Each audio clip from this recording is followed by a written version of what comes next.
மீன ராசி. மீன ராசியில தான் சந்திரன் இந்த மாசம் இருக்காரு. இந்த மாசம் ஆடி மாசத்துக்கு அதிபதியே சந்திரன் தான். செம்ம பிரில்லியண்டா உங்க மூளை வேலை பார்க்கும். தான் என்னவா ஆகணும், ஏது ஆகணும், தன்னுடைய கடன் என்ன, கஷ்டம் என்ன, நஷ்டம் என்ன, இதுக்கு ஷார்ட் அவுட் பண்றதுக்கு என்ன பண்ணலாங்கிற புத்தி யோசனை வரக்கூடிய நேரம் இந்த ஆடி மாசம்தான்.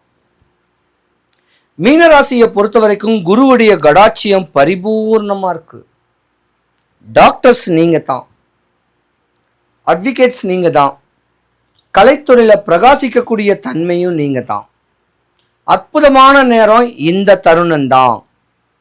ஏன்னா உங்க ராசிக்கு 12ஆம் இடத்துல ராகு பகவான் இருக்கிறனால இந்த ரியல் எஸ்டேட் பண்றவங்க, வட்டி தொழில் பண்றவங்க, சினிமாக்கு படம் ப்ரொடியூஸ் பண்றவங்க, கோடி ரூபாய் ப்ரொடியூஸ் பண்ணா 5 கோடி ரூபாய் எடுக்கக்கூடிய தன்மை உடையவங்க, விலை உயர்ந்த காரு, விலை உயர்ந்த வீடு, லக்ஸரிஸான ஒரு வாழ்க்கை, வீடு வாசல் கெட்டணும்னு சொல்லக்கூடிய ஆசைகள் உடையவங்க இந்த மீனராசிக்காரங்க தான்.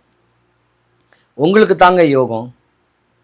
என்னதான் கஷ்டப்பட்டு கருமாயப்பட்டு நஷ்டமானா கூட உங்க தாய் தகப்ப உங்க வாழ்க்கையை கடனை உடனே வாங்கியாது உங்களை ஹோப் பண்ணி விட்டுருவாங்க. ஆன்மீக ஈடுபாட்டில் அளவு கடந்த ஒரு அன்பும் பண்பும் உடைய ஜாதகமும் நீங்க தான். கஷ்டப்பட்ட ஜாதகம். 2025க்கு முன்னாடி ராகு பகவான் உங்க ஜாதகத்தில் இருந்தார். அவமானம் தான் படுவீங்க, நஷ்டம்தான் ஆவீங்க. பல கோடி ரூபாய் கூட நஷ்டமாகும்.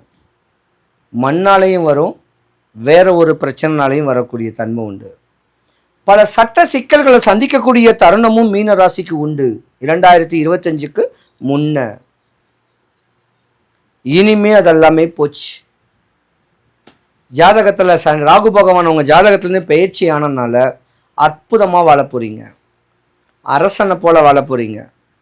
கால தாமதமாக திருமணம் நடக்கக்கூடிய தன்மையில் இருந்தவங்களுக்கு திருமண ஏற்பாடுகள் ஆடி மாதத்துக்கு அப்புறம் வரும். வர தை மாதத்துக்குள்ளே நடக்கும் வச்சுக்கலாமே. ஆனால் மீன ராசியில் உள்ள ஆண்கள் தான் சுகபோகி.